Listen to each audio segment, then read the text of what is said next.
ಇದಾಗಬೇಕು, ದೇವಸ್ಥಾನ ಮಾಡಬೇಕು ಅಂದರು, ಅದಕ್ಕೆ ಮಾಡಿದ್ರು.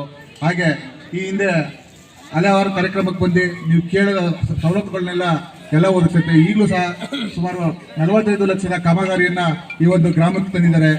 ಈಗ ಹಲವಾರು ಗ್ರಾಮಗಳಿಗೆ ಫಂಡು ಇಲ್ಲ, ಎಲ್ಲ ನಮಗಿಲ್ಲ, ಆ ದುಡ್ಡು ಹಾಕಿಲ್ಲ, ಈ ದುಡ್ಡಿಲ್ಲ ಹಾಕಿಲ್ಲ ಅಂತಾರೆ. ಆದರೆ ಇಲ್ಲಿ ಏಕಲವ್ಯ ನಗರ ಜನಕ್ಕೆ ತುಂಬ ಕಷ್ಟದಲ್ಲಿದ್ದಾರೆ. ಅವ್ರಿಗೆ ನಾವು ಸ್ಪಂದಿಸಬೇಕು ಅಂತ ಸ್ಲಮ್ ಬೋರ್ಡ್ ಜೊತೆಗೂಡಿ ಇಲ್ಲಿನ ಅಹವಾಲುಗಳ ಬಗ್ಗೆ ತುಂಬ ಚಿಂತಾಗ್ರಾಂತರಾಗಿ ಅವರು ಯೋಚಿಸಿ ಯಾವುದೇ ಫಂಡ್ ಬರಲಿ ಅದರಲ್ಲಿ ಒಂದು ಸ್ವಲ್ಪ ಫಸ್ಟ್ 20% ಮೀಸಲಾತಿನ ಫಸ್ಟ್ ಮೊದಲು ಏಕಲವ್ಯ ಗ್ರಾಮಕ್ಕೆ ಆಗ್ತಾರೆ. ಸರ್ಕಾರದಲ್ಲಿ ಹೌಸಿಂಗ್ ಬೋರ್ಡ್ ಚೇರ್ಮನ್ ಆಗಿದೆ. ಮೈಸೂರಲ್ಲಿ MLA ಇದ್ದಾಗಲೂ ಕೂಡ ಆ ಭಾಗದಲ್ಲೇ ಜಾಸ್ತಿ ಇದ್ದರು. ಆ ಕಡೆ ಈ ಕಡೆ ಹಳ್ಳಿಲಿ ಇದ್ದವರೆಲ್ಲರೂ ಕೂಡ ಆದಿವಾಸಿಗಳು ಭಿಕ್ಷೆ ಬೇರೆ ಬೇರೆ ಭಾಗದಲ್ಲಿ ನಾಟಕ ಕಲೆ ಎಲ್ಲ ಮಾಡ್ಕೊಂಡು ಜೀವನ ಮಾಡ್ಕೊಂಡಿದ್ದವರು ಎಲ್ಲ ಒಟ್ಟಿಗೆ ಬಂದು ಸೇರಿ ಅವ್ರಿಗೆ ಒಂದು ಸುಂದರವಾದಂಥ ಒಂದು ನಗರ ನಿರ್ಮಾಣ ಆಗಿದೆ. ಇದು ಸ್ಲಮ್ ಬೋರ್ಡಿಂದ ಮಾಡಿರ್ತಕ್ಕಂಥ ಮನೆಗಳು.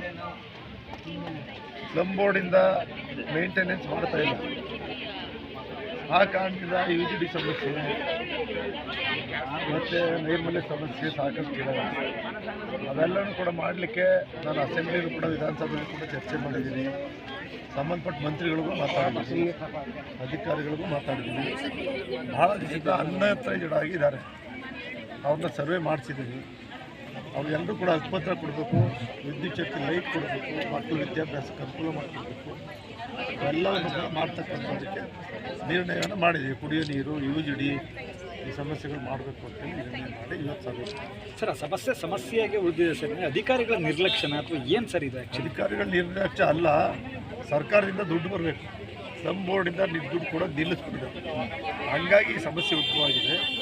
ವಿಶೇಷವಾಗಿ ಒಂದು ಬಾರಿ ನೀವು ಸ್ಲಮ್ ಬೋರ್ಡಿಂದ ಹಣ ಕೊಡಿ, ಆಮೇಲೆ ಪಂಚಾಯತಿಗಳಿಗೆ ಅದನ್ನ ಹ್ಯಾಂಡ್ ಓವರ್ ಮಾಡ್ತೀವಿ, ಪಂಚಾಯತಿ ಮೇಂಟೈನ್ ಮಾಡ್ತೀವಿ ಅಂತಕ್ಕಂಥ ನಿರ್ಣಯ ಮಾಡಿ ಹೋರಾಟ ಮಾಡ್ತಾಯಿದ್ದೀವಿ, ಮಾಡ್ತೀವಿ. 241 ಜನರಿಗೆ ಅರ್ಹ ಫಲಾನುಭವಿಗಳಿಗೆ ಹಕ್ಕುಪತ್ರನ 1 ತಿಂಗಳು ವಿತರಣೆ ಮಾಡ್ತೀವಿ ಅಂತ ಮಾತನ್ನ ಹೇಳ್ತಾ ಇದ್ದೀವಿ. 1 ತಿಂಗಳೊಳಗಡೆ 240 ಜನರಿಗೆ ಹಕ್ಕುಪತ್ರನ ವಿತರಣೆ ಮಾಡಿ ಅವ್ರಿಗೆ ವಿದ್ಯುತ್ ಶಕ್ತಿ ಕರೆಂಟು ಕೂಡ ಕೊಡಿಸ್ತೀವಿ. ಸೊ ಸ್ಮಶಾನ ನಿರ್ಮಾಣದ ವಿಚಾರದಲ್ಲಿ ಸ್ಮಶಾನ ಮಾಡಬೇಕು ಅಂತ ಹೇಳಿದ್ದಾರೆ. ಆರಿ ಸ್ಮಶಾನ ಇತ್ತು, ಅದು ಉಪಯೋಗ ಬರಲ್ಲ ಅಂತೇಳಿ ಹೇಳಿದ್ದಾರೆ. ಈಗ ತಾನೇ ತಹಶೀಲ್ದಾರ್ರಿಗೆ, ಸರ್ವೇಯರಿಗೆ, RI VA ಎಲ್ರಿಗೂ ಹೇಳಿದ್ದೀನಿ. ಒಂದು ವಾರದಲ್ಲಿ ಜಾಗ ಗುರುಸ್ತಕ್ಕಂಥ ಕೆಲಸ ಮಾಡ್ತೀವಿ ಅಂತ ಹೇಳೋರೆ. ಅದನ್ನು ಕೂಡ 2ನೇ ತಾರೀಕು ಯಾವುದು ಸ್ಮಶಾನ ಅನ್ನೋದನ್ನು ಕೂಡ ನಾವು ಅದ್ಭುತ ಮಾಡ್ತಕ್ಕಂಥ ಕೆಲಸ ಕೂಡ ಮಾಡ್ತೀನಿ. ಜೊತೆಗೆ ಇಲ್ಲಿ ಮಕ್ಕಳು ಬೇರೆ ಬೇರೆ ಹೋಗ್ತಾ ಇದ್ದಾರೆ, ವಸತಿಯಲ್ಲಿ ಇವರೆಲ್ಲ ಹೊರಗಡೆ ಹೋಗ್ತಾರೆ ಕೆಲಸಕ್ಕೆ. ಮಕ್ಕಳಿಗೆ ವಸತಿನಿಂದ ಯಾವುದೇ ಶಾಲೆ ನಡೆಯುತ್ತೆ ಅಂತ ಹೇಳಿದ್ದಾರೆ.